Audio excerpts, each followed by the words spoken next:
Movie की शुरुआत होती है एक हेनरी नाम के आदमी से, जो कि एक बेहतरीन स्नाइपर है। हेनरी आज एक आतंकवादी को मारने वाला है, जो कि 2 किलोमीटर दूर एक चलती हुई ट्रेन में बैठा। अब उस आतंकवादी के मरने से पहले मैं आपको बता दूं कि कृपया आपके पास अगर हेडफोन है तो उसे लगा ले या फिर अपने फोन का वॉल्यूम थोड़ा बढ़ा ले, क्योंकि अब आपका मजा दुगना होने वाला है। अब यहाँ पर हेनरी उस 2 किलोमीटर दूर चलती हुई ट्रेन में बैठे आतंकवादी को मारने वाला है। इसमें उसकी मदद उसका दोस्त भी कर रहा है, जो कि उसी ट्रेन में बैठा हुआ है। उसका दोस्त उसे ट्रेन की स्पीड और उस आतंकवादी की पोजीशन बता देता है। अब हेनरी अपने दोस्त की इंफॉर्मेशन के मुताबिक कैलकुलेशन करके अपना निशाना सेट कर देता है। अब वो गोली चलाने ही वाला था कि तभी उसकी बुरी किस्मत, उसी वक्त उस आतंकवादी के सामने एक छोटी बच्ची आ जाती है। उसका दोस्त उसे तुरंत ही गोली चलाने से रोक लेता है। थोड़ी देर बाद वो बच्ची वहाँ से हट जाती है और उसका दोस्त उसे गोली चलाने को बोल देता है। हेनरी भी अपने दिमाग में कैलकुलेशन करके गोली चला देता है और वो आतंकवादी मारा जाता है। यहाँ पर हेनरी उस आतंकवादी को मारने के लिए अपने साथ सिर्फ एक ही गोली लाया था और गोली चलाने के बाद उसने अपने दोस्त को पूछा तक नहीं कि वो आतंकवादी मरा भी है या फिर नहीं। इससे आप हेनरी की काबिलियत और उसके कॉन्फिडेंस लेवल का अंदाजा लगा सकते हो।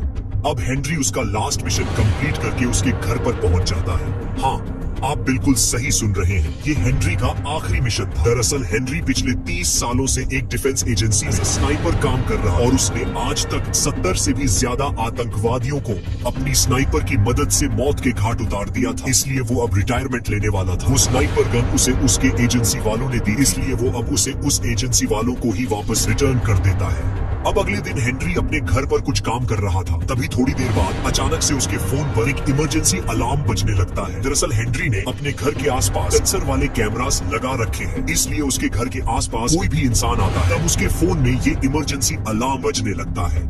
दरअसल इस वक्त हेनरी के घर पर उसका बॉस उससे मिलने के लिए आ रहा था, क्योंकि हेनरी रिटायर हो रहा था। हेनरी उनकी एजेंसी का सबसे काबिल स्नाइपर। हेनरी के रिटायर होने के बाद शायद ही इनको हेनरी जितना काबिल स्नाइपर कभी मिल पाएगा, इसलिए उसका बॉस नहीं चाहता था कि हेनरी रिटायर हो। इसलिए उसका बॉस उसे रिटायर नहीं होने के लिए कहता है, लेकिन हेनरी उसे साफ साफ मना कर देता है, क्योंकि उसकी उम्र अब धीरे धीरे बढ़ती जा रही थी और उसे लगता था कि शायद वो फ्यूचर में ऐसा बेहतरीन निशाना नहीं लगा पाएगा। और कहीं ना कहीं उसका बॉस भी ये बात जानता था, इसलिए वो उसे ज्यादा फोर्स नहीं करता और उसे उसकी आगे की जिंदगी के लिए बेस्ट ऑफ लक बोलकर वहाँ से निकल जाता है। अब अगले दिन हेनरी को उसकी एजेंसी के एक दोस्त ने अपने जहाज पर किसी खास काम से मिलने के लिए बुलाया है। हेनरी अपने दोस्त से मिलने के लिए अपनी बोट से जाने वाला है, इसलिए वो बोट स्टेशन पर पहुंच जाता है। यहाँ से बोट ले जाने से पहले उसे उसकी बोट के पार्किंग के पैसे चुकाने पड़ेंगे। वो जब पैसे चुकाने जाता है तो वहाँ पर एक लड़की बैठी हुई होती है। यहाँ पर सभी बोटों की सर्विसिंग का काम ये लड़की संभालती है, इसीलिए हेनरी उसे अपनी बोट की सर्विसिंग और कंडीशन के बारे में पूछता है। तब वो लड़की उसे बताती है कि आपकी बोट की सर्विसिंग मैंने पिछले हफ्ते ही करवाई है और आपकी बोट की कंडीशन एकदम ठीक है।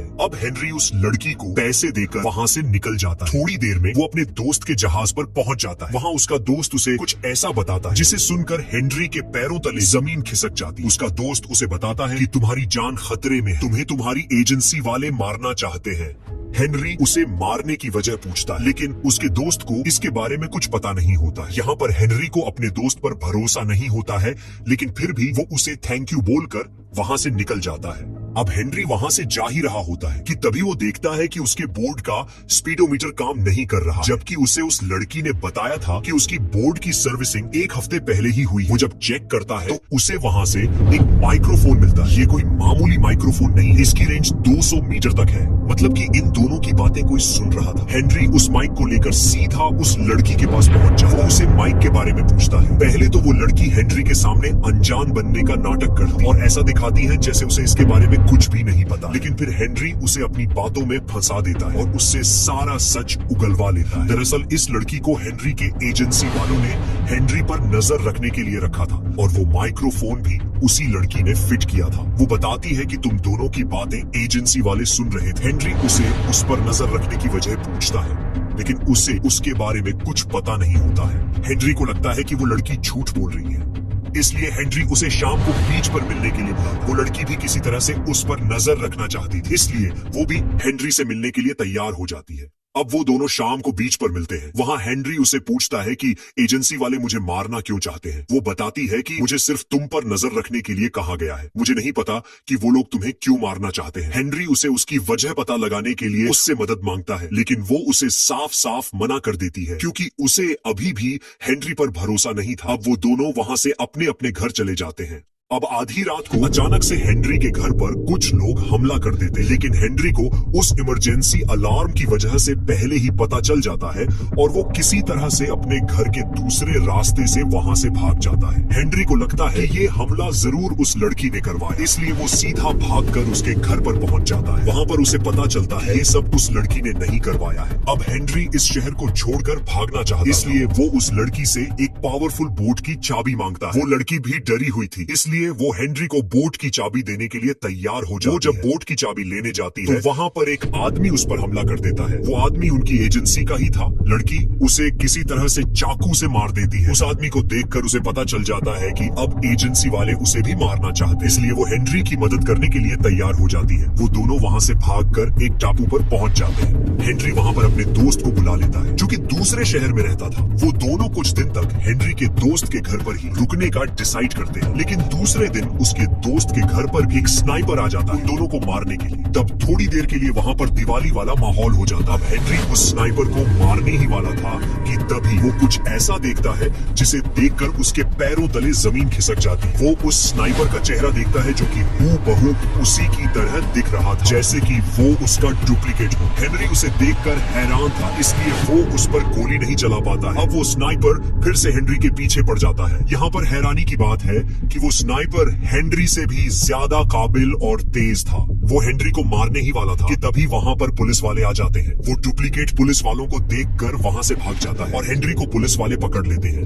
वहाँ से भागने के चक्कर में उस डुप्लीकेट की टोपी वहीं गिर जाती है जिसे वो लड़की उठा लेती है। अब वो लड़की हेनरी को पुलिस स्टेशन से छुड़ा लेती है। लड़की को इस टोपी में से उस स्नाइपर का बाल मिलता है जिसकी मदद से वो हेनरी का और उस स्नाइपर का डीएनए टेस्ट करवाती है क्योंकि वो दोनों एक जैसे दिख रहे थे। थोड़ी देर बाद उस डीएनए टेस्ट की रिपोर्ट आ जाती है। वो सब उस रिपोर्ट को देखकर हैरान हो जाते हैं क्योंकि उसमें बताया गया था कि वो डीएनए सिर्फ एक ही आदमी का है, मतलब कि इन दोनों के शरीर में एक ही खून दौड़ रहा है। अब हेनरी को पता चल जाता है कि एजेंसी वाले उसे क्यों मारना चाहते हैं। दरअसल एजेंसी वालों ने हेनरी का एक क्लोन बनाया है और वो लोग नहीं चाहते हैं कि हेनरी को इसके बारे में पता चले, क्योंकि अगर हेनरी को पता चलेगा तो वो उन लोगों का भांडा फोड़ देगा, क्योंकि ये क्लोन बनाने का काम बिल्कुल इल्लीगल है। अब हेनरी जानना चाहता है कि इसके पीछे कौन कौन है। हेनरी उन सब का भांडा फोड़ना चाहता है, लेकिन उससे पहले वो उस डुप्लीकेट को पकड़ना चाहता है। इसके लिए हेनरी एजेंसी वालों को फोन करके बोल देता है कि मैं इस लड़की को आपके हवाले करना चाहता हूँ क्योंकि अब ये मेरे किसी काम की नहीं है। इसे लेने के लिए अपने किसी आदमी को भेज देना। यहाँ पर हेनरी जानता था कि एजेंसी वाले उस लड़की को लेने के लिए जरूर उसके डुप्लीकेट को ही भेजेंगे, और होता भी कुछ ऐसा ही। हेनरी उस लड़की को बताई हुई लोकेशन पर भेज देता है और हेनरी का डुप्लीकेट उसे वहां से ले जाता है।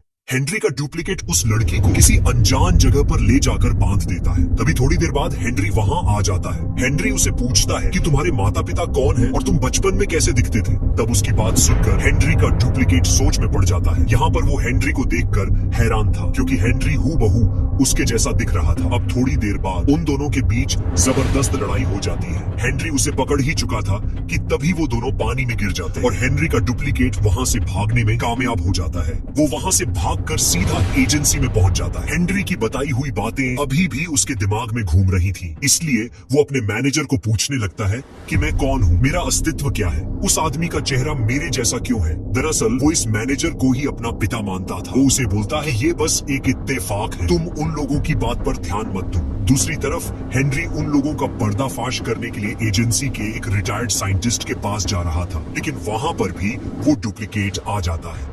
वो हेनरी पर गोली चला देता है। उस गोली में जहर भरा हुआ था, इसलिए हेनरी दर्द से तड़पने लगता है। तभी वो हेनरी के पास आता है और उसे ध्यान से देखने लगता है। तभी वो लड़की उसे फिर से वही सवाल करने लगती है कि तुम्हारे माता पिता कौन और तुम्हारा वजूद क्या है। उसकी बात सुनकर वो फिर से सोच में पड़ जाता है। वो लड़की उसे बताती है कि ये तुम्हारा भाई है, तुम्हें इसकी मदद करनी चाहिए। वो लड़की उसे उस क्लोन बनाने वाले एक्सपेरिमेंट के बारे में भी बताती है। तब उसे उन लोगों पर थोड़ा थोड़ा भरोसा होने लगता है और वो हेनरी को उस गोली के जहर की दवाई दे देता है और वो थोड़ी देर में ठीक हो जाता है। हेनरी उसे पूछता है कि तुम्हें हमारी लोकेशन कैसे पता चलती है। तब वो बताता है कि 15 साल पहले एक ऑपरेशन के दौरान तुम्हारे शरीर में एक ट्रैकर फिट किया गया, जिसकी मदद से एजेंसी वालों को तुम्हारी लोकेशन पता चल जाती है। वो हेनरी के शरीर में से वो ट्रैकर निकाल देता है। अब वो लोग वहाँ से निकल जाते हैं। हेनरी उसे पूछता है कि तुम किसके साथ रहते हो? वो बताता है कि मैं अपने पिता के साथ रहता हूँ। दरअसल वो उस मैनेजर की बात कर रहा था। वो बताता है कि मुझे मेरे पिता ने बचपन से सिर्फ गोली चलाना और लोगों को मारना सिखाया है। हेनरी उसे बोलता है कि तुम अच्छे काम करके अपनी नई जिंदगी की शुरुआत कर सकते हो और इसमें हम भी तुम्हारी मदद करेंगे। तुम पढ़ लिख कर बड़े आदमी बन सकते हो, दुनिया में अपना नाम बना सकते हो। तब वो हेनरी को बोलता है कि मैं अपने पिता को छोड़ नहीं सकता, मुझे उनकी आज्ञा का पालन करना ही पड़ेगा। तभी वहाँ पर वो मैनेजर आ जाता है। उस मैनेजर को लगता था कि हेनरी का डुप्लीकेट अब हेनरी के साथ है और वो उनकी मदद कर रहा है, इसलिए अब वो इन सबको मार देना चाहता था। इसलिए वो उनकी गाड़ी पर मिसाइल छोड़ देता है, लेकिन वो लोग किसी तरह से बच जाते हैं और वो दोनों स्नाइपर्स मिलकर वहाँ मौजूद उस मैनेजर के सभी आदमियों को मार देते हैं। यहाँ पर हेनरी के डुप्लीकेट को पता चल जाता है कि मैनेजर उसे भी मारना चाहता था, इसलिए अब उसे पता चल जाता है कि उस लड़की की बात सच थी। वो हेनरी के डीएनए से बनाया गया एक क्लोन है। हेनरी का क्लोन अब उस मैनेजर को मारने वाला था कि तभी हेनरी उसको रोक लेता है। वो उसे बोलता है कि अगर तुम इसे अपने हाथों से मारोगे तो तुम्हें कभी ना कभी इस बात का बहुत दुख होगा। हेनरी उसके हाथ से बंदूक ले लेता है और खुद अपने हाथों से उस मैनेजर को मार देता है और इसके बाद उस क्लोन बनाने का इलीगल काम भी बंद कर दिया जाता है। अब सीन चेंज होता है और हमें दिखाया जाता है कि हेनरी का क्लोन अब अपनी नई जिंदगी शुरू कर चुका है। वो अब कॉलेज जा रहा है। हेनरी ने उसका पासपोर्ट और जरूरी डॉक्यूमेंट बनवा दिए हैं। उसने अपना नया नाम भी रखा। अब से उसका नाम है जैक्सन। और इस तरह से यहाँ पर ये बेहतरीन फिल्म खत्म हो जाती है। तो आज के लिए बस इतना ही। मिलते हैं किसी और बेहतरीन फिल्म के साथ।